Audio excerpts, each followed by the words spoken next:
around over a decade ago and asked, what do psychologists do well? And we do misery and suffering well.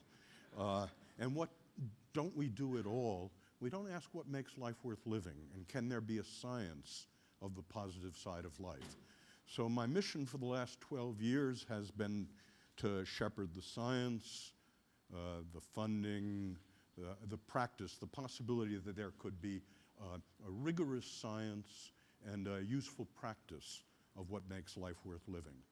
40 years ago, I discovered a phenomenon called learned helplessness. And that was basically that when animals and people confront events that they can't control, they collapse. They become passive, they become stupid, their brain changes, they become more susceptible to illness and the like.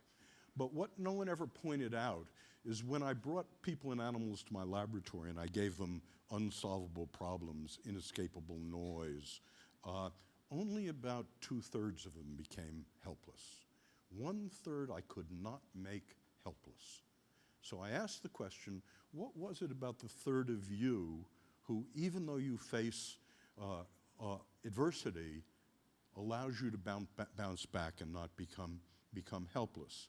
So a field grew up called learned optimism, in what people looked at is before going to the laboratory or before a divorce, what's your theory of setbacks in life? And it turned out those people who believed that setbacks in life were temporary as opposed to permanent, were controllable as opposed to uncontrollable, and were local. You know, I'm just bad at math, I'm not stupid, rather than pervasive. That was the third who never became helpless. Now, if you're following what I'm saying that the downstream effects of flourishing not only involve more positive emotion, better relations, more meaning, more accomplishment, but it turns out people who are flourishing are more productive at work, they're physically healthier, and they're at peace.